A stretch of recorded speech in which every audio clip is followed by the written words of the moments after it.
What's up mga kababayan? News that matters here. Dito sa video na to ay ating pakinggan itong mga nagbabagang balita. Kanina nga lang mga kababayan nagwika no, itong si Bongbong Marcos na wag ituloy itong impeachment laban kay VP Sara. Na ngayon naging malaking palaisipan no, sa taong bayan. Bakit kaya ginawa ito ng isang bangag? Na ngayon pala mga kababayan, di umano nagkakaroon na ng di pagkakaunawaan no, itong magpinsan na bangag na sina Tambalos Romualdez at itong si Bongbong Marcos. Na ang sistema mga kababayan na-overpower na pala no, itong si Bongbong Marcos ni Romualdez. Na pati ang mga kapulisan at kasundaluhan na kanilang ginagawang tuta nalilito na kung sino ang dapat masunod sa kanila. Kung kaya naman bali-balita ngayon na baka sisibakin di umano no itong kanyang pinsan na si Tamba pang mas okay yon mga kababayan nang hindi na maghasik pa ng lagim itong si Tambalos no. Pero bagong lahat mga kababayan huwag niyo po sana nakalimutan mag-like at subscribe para updated ka sa mga uploads ko araw-araw. At yun na nga no mga kababayan, dagdag pa rito ang isa pang siste kung bakit inutusan no nitong si Bonget ang mga nasa kongreso na wag ituloy ang impeachment kay VP Sara dahil natatakot na ito na baka matuloy ulit o mangyari ulit no itong people power sapagkat bawat araw na lumilipas dumarami ang mga taong nasa EDSA at sumisigaw ng Marcos resign. Kung kaya ang konklusyon ng taong bayan dito baka takot na mapaalis ng maaga no itong si Bonget sa Malacanang at hindi na makapagnakaw pa di umano. Grabe naman talaga. Nagpapaka-play safe itong si Bonget. Kung kaya naman hindi ko na patatagalin pa, ito na ang buong video. With BBM looking weak and sunod-sunuran ng pinsan, the chain of command will be broken and the police and the military will think that they are merely following Martin's orders and it's not Martin who is their commander-in-chief. Okay, so ipaliwanag ko ha, nag-appeal, nag-request ang presidente, huwag nyo nang ituloy. Okay? Tinuloy pa rin. So, ang presidente, wala siyang magawa. So, may palabas na mahina siya. Kasi hindi sumusunod ang pinsan niya.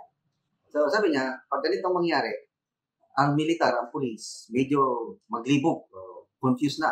Sino bang susundin natin? Okay, so ito na. Dagdag ni Trisette, revolts will now easily happen because they are essentially revolting against Martin's wishes and not the Wika nga ng taong bayan nararamdaman lamang ni Bonget ang galit ng mga Duterte supporters na baka nga matuloy muli itong people power kaya ganyan na lang ang winika. Sino ba namang may gusto na 3 years pa lang sa panunungkulan mapapaalis na kagad? Na di umano parang kailangan magpaka-play safe nitong si Bongbong Marcos upang hindi mapadali ang impeachment nito at may mahaba pang panahon upang magnakaw sa kaban ng bayan. Di umano. Ano sa tingin nyo doon mga kababayan? Kung ako ang tatanungin parang ganun na nga no? Takot si BBM na mapalayas ng maaga kung kaya't nasabi niya yun. BBM's wishes. Hindi nila, meaning the military, hindi nila commander-in-chief si Martin. Sara will be able to easily form her group of sympathetic civic, military, and police personnel. Yan. So medyo magulo na, lalong gugulo ang sitwasyon ito despite the request, appeal ng presidente at hindi susundin ng kongreso. Wala na. Magulo na. Ito na. Nagkagulo na. Ito, scenario number 2. Pwedeng matanggal si Speaker Martin Romualdez sa kanyang pwesto. Nasipak na. Okay, ito na. Scenario number 2. There will be a standoff period where Congress is caught between BBM and Martin. So, mga kongresista, saan ba sila? Kanino ba sila loyal? Sa speaker o kay BBM? Ano sa tingin niyo? Sa tingin ko, mas loyal sila kay Speaker of the House. Kaya separate, separate branch of government sila. Okay, so, to protect her husband, ito na, pasok ang First Lady. To protect her husband, the First Lady will create her own group and field her own speaker. And Martin will be overthrown because he dared disrespect the President's wishes so brazenly and openly. I am rooting for Lisa Marcos. Kasi papipiliin ako at walang choice, gusto ko lang i-share na walang kasing sama si Martin Romualdez. So, anong masasabi niyo itong mga senaryo na naiisip? These are opinions, ideas. Kaya pinag-uusapan lang natin. Nag-request ng presidente, huwag ituloy. Napakaganda sana kung sundin nila ang, hindi naman utos please, kasi please do not file impeachment kasi we're just wasting time. Ako, agree ako dun. Wasting time lang itong impeachment na ito. So, sana sundin. Kung hindi masunod, ito na. Open disrespect na. Clash of leaders. Speaker versus President. So, asok. Firstly, malala nyo nung panahon ni PRRD. Ang Speaker of the House, si Pantaleon Alvarez. Tapos may konting kaguluhan. Pumasok, Inday Sara. Gumawa ng mga hakbang. Hanggang natanggal si Pantaleon Alvarez. Biglang naging speaker si Gloria Macapagal-Arroyo. Nangyari na yan. So itong senaryo ni Crescent Laurita Jr., sa tingin ko, posibleng mangyari. Gagawin ng First Lady ang kanyang makakaya para matanggal si Speaker Martin Romualdez at mag-uupo sila ng bagong Speaker of the House na susunod sa Presidente. Susunod. So, comment lang kayo. Ito, puro-puro lang ito na. So, scenario number 3. A lot of people say BBM is just pretending that he is just washing his hands of this impeachment so he won't suffer the fallout. May nag-message sa akin kanina, yung isa kong kaibigan, si Meli. Palabas lang yan. Shout out kay Meli. Sino pa? Yung post ni Ibi Hugal po, isa rin na BDS influencer. Ganon din, parang hindi siya naniniwala sa sincerity ni Presidente na ipatigil. Okay, so, sincere ba talaga ang Presidente na ipatigil ang impeachment? I agree with Crescent Laurita Jr. Na sincere siya. Gusto niyang ipatigil. Kasi ako gusto, kung ako niyang tatanungin, dapat itigil. Kasi lalong iinit ang political situation sa bansa. Matitibay tayo ang kawawa, ang taong bayan. Pag natuloy itong impeachment nito, I don't want this problem. So sana, papayan na lang natin, tapusin ni BBM ang kanyang termino, tapusin ni VP Sara ang kanyang termino hanggang 2028, and pagdating ng election, tingnan natin kung sino malakas. Ganun na lang sana. Hindi yung tatanggalin mo yung sitting Vice President para wala ka. Example, matanggal nila si VP Sara. Yan bang ibig sabihin na hindi na siya malakas na kakandidatong presidente sa 2028? Baka mas lalakas pa siya kung matanggal nila sa true impeachment. So, tapusin na ito, usapin impeachment na ito. Mag-focus na lang tayo sa pagkakaisa sana, nation building, creating jobs, pababay ng mga inflation, food security. Yan ang mas importante. Hindi yung impeachment. Kailangan you write truthfully. But you have to do this with vigilance. Di ba? Huwag kayong pag ganun-ganon. Opo. Hindi kasi, kaya naman nandun yung mga report. Ako yung opinion. Bagamat sinabi ni Pangulo, ang opinion ko, sabi niya, Opo. walang ibubungang mabuti to sa isang buhay ng isang Pilipino. Ayun yan. Ako, magpapasalamat ako na nagsalita siya ng gano'n kahit sinabi niyang opinion. Tama. Tama naman yun kasi hindi niya madidirect ang House of Representatives. Opo. Hindi niya kami pwedeng Hindi utusan. pwedeng manduhan. Lalagpas na siya doon. But the President is completely in a position to air his opinion. Opo. Lalo na kung nakikita niya na, teka muna, ang imbestigan nyo na lang kung saan napunta yung pera ng mga flood control. Mabuti nga, hindi pa niya sinabi yun eh. Inaasahan ko nga, sabihin niya yun eh. Ganun ba? Kayong mga Quadcom, ba't hindi nyo unahin kung saan napunta yung mga pera na ginamit nyo sa flood control? Pwede niya sabihin yun. Pwede naman sana. Sa opinion ko, kanya halimbawa. Masigit na mahalagaan niya ito. With all due respect, sa opinion ko, sapagkat mahigit na 300 billion ang ginastos natin dito, bigla lang tayong sinalpok ng isang tropical storm.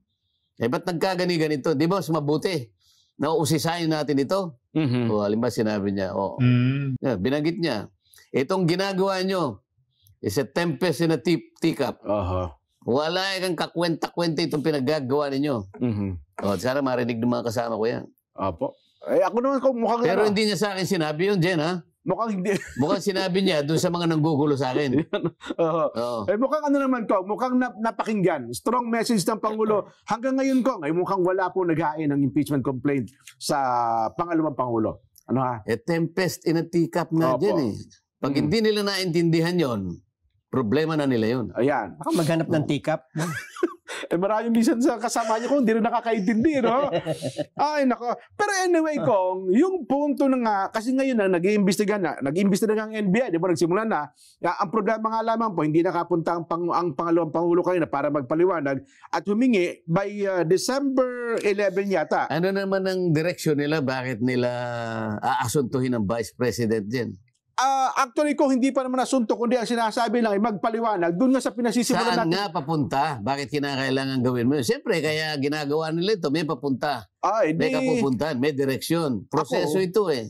Bilang nag-observe ako, ang proseso dyan at nakikita naman natin ang direksyon, eh baka makahanap sila ng mga bagay na pwedeng ikaso sa pangalawang Pangulo. Sapagkat ang sabi nila, ang tanggapan ng pangalawang Pangulo ay hindi po immune from suit, Kong. Oo nga. Ang sinasabi ko naman sa iyo, Jen, may katapat na provision sa saligang batas. Ang Vice President is an impeachable officer. Okay. Opo. Hindi mo siya pwedeng tanggalin sa ibang pamamaraan. Matatanggal mo lamang siya sa pamamagitan ng impeachment. So habang hindi siya nai-impeach, Opo. hindi mo siya pwedeng sampahan ng kahit anong klaseng... kasi anong direksyon mo pag sinampahan mo? Eh di, impeachment nga. Kailangan i-impeach mo eh. Eh, Oho. sabi ng Pangulo, tempest in a teacup. Oho. Oh, sa maliwanag na pananalita, tigilan nyo na lahat yan. Magtrabaho kayo ng matino. So kung wala na po yung impeachment, so ano pa itong gagawin ng NBI? Kasi doon sa punto nga, maging ang DOJ, sabi niya, eh dahil nga sa pwede niyang kasuhan ang pangalawang Tawagin ng Pangulo. NBI, kausapin natin. Ayun, si Tawagan. retired judge Saan papunta ka mo yung ginagawa Jimmy mo? Santiago. Hindi mo ba alam ng Vice President is an impeachable officer? Oho. O halimbawa, nahabla mo, Nelson. Kunyari ikaw si... NBI. Ano ang pangalan nung sa NBI? Jimmy Jimmy Santiago. Santiago. Kunyari ikaw Retired si... judge. Opo. Ikaw si NBI Director. Aha. Oh, Director. Saan papunta ba itong ginagawa mo? Sa magpapail po kami ng kaso. O sige, na-file mo yung kaso. O na-file mo, ano gagawin mo? Magsasampa ako ng matitibay na ebidensya kasi... Oo, palagay mo. Lumabas Basta na- nakapunta na korte. Oo. Sa palagay mo ba, sa pagsasampu mo ng kaso, ang idadahilan mo ay gusto mong maalis ang Pangulo, ganun ba? Ang pangalawang Pangulo. Ang pangalawang Pangulo? Eh parang ganun po ang direksyon ko. Kaya Hindi mo nga nasasam- siya maalis kasi ang nakalagay sa pasaligang batas, Oo. para mo siya mapaalis, impeachment. So anong purpose nung kakasuhan lang Kaya siya? nga tinatanong ko sa inyo, tawagin yung NBI. Hindi ba i-accommodate ng court ko yung isang criminal complaint? Eh, issue na naman ito eh. Aha. Opo. So, ladies and gentlemen, I'm raising again a constitutional issue.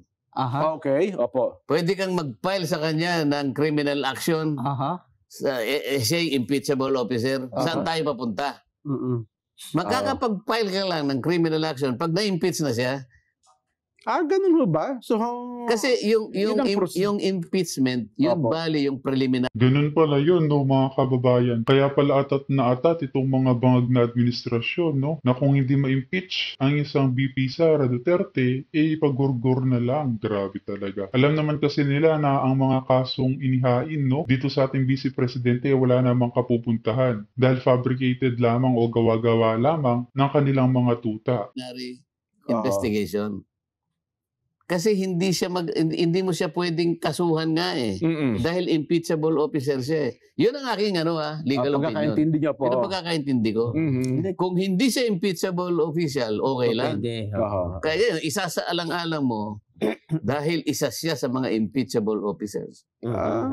Batay sa pagkakapaliwanag nung Undersecretary Jesse Andres, ako personal ko, pagkakaintindi ko, kung masasampahan siya ng kaso, Matatanggal siya. matatanggal siya Oo, bilang pangalawang Pangulo. Anong sabi ni Ombudsman? You shut up. Ganun po. Hindi mo narinig? Ombudsman, Martires. I would like to tell Secretary, Yusek ba siya? Yusek Jesse Andres. Yusek Andres that he should shut up. Ganun Stop po. talking. Sabi niya. Yun pa naman ngayon ng paliwanag. Mukha si ang ating kaibigan, Hindi Secretary niya pa Goy. narinig yung sinabi ni Ombudsman. Hindi ko na, Ba't naman nandito sa akin eh? ganun ba? Oo. Hindi ko narinig. Maganda mapakinggan natin yun. Ano, ha? Pakinggan niyo muna. Oo. Kasi ngayon parang si Secretary Boy Rimulya hindi nagpapaliwanag. Kaya ang nagpapaliwanag lagi, yung Undersecretary Jesse Andres, Kong. Kaya yun po. Ako ayun parang yun ang direksyon nila. Sabi ng Ombudsman, meron kaming karapatan na kami ang mag-take over ng pag-iimbestiga kung gusto namin. At any point. Opo. Kaya kanya, masasabi ko sa iyo, you shut up. Ay, nako. Anyway, Kong, balikan natin yung maganda yung punto, no? Nang pinagbulan ng lahat ng ito, kaya naibulalas, di ba, Nelson, ni Pangalawang Pangulo Inday Sara, yung mga maanghang na pananalita na kaya niya nasabi yung, pag ako napatay, sabi niya, don't worry ma'am, para may ganun, di ba? Don't worry ma'am, pag ako napatay, ay may kinausap na ako para patayin din ang Pangulo, ang Lisa, tsaka si Speaker Martin. Pero, yun bang mga ganung salita ko? Yun, sabi kasi nila, yung pagbabanta per se, at yung paghihiganti, ay isang klase na raw po ng krimen yun, Gong eh. Pagbabanta. Opo. Nagbanta siya. Nagbanta daw po ang Pangalawang Pangulo. Pag siya'y napatay. Opo. Paano mo naman halimbawa i-execute yung halimbawa lang ito. Sige, pag ako'y napatay, papapatay din kita. Mga ganun po. Paano mo malalaman na may execute? Patay na nga eh. Sino yung mag-execute? Patay na nga eh. Kasi ang punto nila, Kong, buhay pala niya, binili na yung assassin eh. Oo nga, yung pero, papatay tao. pero maliwanag na may kondisyon talaga eh. May kondisyon talaga. Sinabi niya, pero sa akin, alam mo, Correct. hindi seryosong banta yun eh. Sabi ko nga sa iyo, emotional outburst dahil sa nangyari sa kanya eh. Wala na siyang, isipin ko magsalita, Mr. Chair. Opo. Wala na po kaming kakampi rito eh. Ayun na nga, talagang... Tapos inuusig lahat ang kanyang mga staff. Lahat ng staff niya. Para bang kinakailangan paduguin lahat yan. Sa mo sa gusto, magsasalita yan. Ituturo yan. Parang gano'n eh. Kaya nga, di ba yung Acosta, sinugod sa ospital ko kasi pinipigyan ng pinasasagot na kung ano-ano. Oo, pinasasagot kahit na hypothetical question na kahit na hindi tama, tinatanong na. Sino hindi maririndi doon? Parang ang gusto kasi nilang marinig doon sa mga pinagtatanong nila, ipagkanulo ng mga taong iyon ang Pangalawang Pangulo. Ganun nga yung gustong mangyari. Ay isip-isipin mo, dadalin sa women's correctional. Yun lang, nung marinig niya yun, siyempre, paano mo ihahalo sa mga convict naman yung isang... Yun lahat ay gagawin at all cost para lang mapadugo nila. Yun ang nararamdaman sa aking palagay. Tama naman, Congressman Marcolita. Kaya nga, kapag nakikita nila na wala sa tunog ang mga sinasabi mo sa loob ng Quadcom at hindi kasali sa script nila, cite in contempt ka agad. Ganyan kadesperado ang mga pulpul na Quadcom na GPT ng OVP officials upang idiin itong si VP Sara Duterte. Vice President yan. Ayun. Kaya naibulalas siya yung sana mga hindi ganon ang sinasabi ko. Kung talagang malinis ang layunin na gumawa lang tayo ng batas, bakit kailangan umantong tayo doon? Tawagin mo lahat yung mga hensen, sinasabi ko sa iyo. Yun, magliliwanag ngayon, wala tayong kinikilingan. Ang pinagsimulan nito eh. Kiling na kiling ka dito eh. Isa lang ang tinawag mo. Naipapaliwanag ba yun? Hindi na ipapaliwanag eh. Nagkikimit balikat. Bakit hindi nyo po tinawag yung 400 agencies na sila na po'y naka-receive din ng audit observation memo? Bakit hindi po nyo pinatawag? May sumagot ba? Wala. Nang sumasagot si Paduano. Opo. Nakabibing. Wala akong may komento. Tumahimik ka. Opo. Yun nga yun eh. Yun ang hanapan mo ng sagot. At may kabaligtaran pa dyan ko. Doon nang gagaling yung binitawang pananalita ng Vice President. Halatang halata nga eh. Nako. O pagkatapos, doon ngayon sila babase. Mhm. Sapagkat wala nga silang maisagot, so yung tutuntunin yung sinabi ng Vice Opo. President. Mhm. Huwag muna yung sinabi niya. Ang pag-usapan natin, bakit nasabi niya yon? Doon muna tayo. Mahalaga ba yun, Kong? Mahalaga yun. Sa para lang ma-qualify mo, ba't napilitan niyang sabihin yun? Doon lilitaw. Doon lilitaw. Dahil wala na siyang masabi. Kaya kahit ano sasabihin niya. Kahit ba sa Not necessarily nananakot siya. Ayun. Not necessarily papatay siya. Aha. Di ba? Kahit ba sa mga pagdinig ko sa mga korte, sabihin, nakagawa ka ng krimen, tatanungin ba, paano ba, ba't ba nagawa yung krimen? Yung Talagang doon sinusuyod talaga. Kaya nga ganun ba yan? yung judge talagang nakikinig mabuti. Oh, Nakikita mo yung dalawang nagpapaligsahan. Opo. Nakikinig siyang mabuti. Yung Meron depensa siyang at saka yung minuta dyan. Kaya prosecution. naka-record yan. Babasahin niya lahat yan, kaya may transcript. Oh. Aaralin niya yan. Hindi ganun kasimple yan. Papunta sa mga kongresista, yung pinapatigil niya, yung impeachment ni VP Sara. Okay, inamin na po ng Pangulo na galing talaga sa kanya yung text. At para sa Pangulo, yung opinion niya, it's a waste of time yung impeachment na yun. Kaya nanawagan siya sa mga congressman na huwag nang ipatuloy. Okay, may dalawang paniniwala ngayon. Ang iba, lalo na yung mga diehard Duterte fans na palabas lang ito, drama. Parang natakot na ang kampo ng BBM dahil nag-iinit ng mga Duterte. Kaya pinapull down. Yan, isang line of thought. Ang another line of thought naman is totoo. Talagang gustong ipatigil ni PBBM yung impeachment. Isang naniniwala na sincero si PBBM na pinapatigil niya talaga ang impeachment ay itong si Crisette Laureta Chu. Isa sa mga hinahangaan ko na social media influencer itong si Crisette Laureta Chu. Napakatapang, matalino, guwapa pa. Okay, so ito, may mga senaryo. Yung latest post niya, 37 minutes ago. May tatlong senaryo na basahin ko muna yung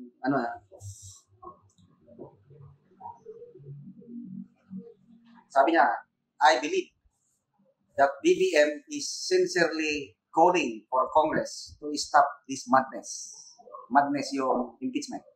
He is going straight to Congress because they can no longer stop the monster they empowered. Sino yung monster? He is referring to Speaker Martin Romualdez. Diba? Why will BBM pretend? Question mark. He will not benefit kasi if matuloy ang impeachment despite his appeal to Congress, it means that he's showing Philippines na si Martin ang masusunod. Ganon ang line of thought ni Crisette. Ito, may scenario. Scenario 1 and 2. Basahin ko yung scenario 1 kasi talagang galing kay Presidente. Kaya lang, it's a request. It's not a command. Three equal branches of government. Executive ang Presidente, iba naman ang legislative. Hindi niya pwedeng utusan. Kaya nga, please. So, ang tanong, susunod ba si Speaker Martin Romualdez? Susunod ba ang mga kongresista? Yan ang malaking tanong. So, ito, scenario number 1. Sabi ni Crisette. Martin does not listen and continue to plan impeachment. BBM is disrespected by Congress because Martin orders it. Ito yung scenario. This will further strain an already strained relationship and BBM becomes a figurehead president.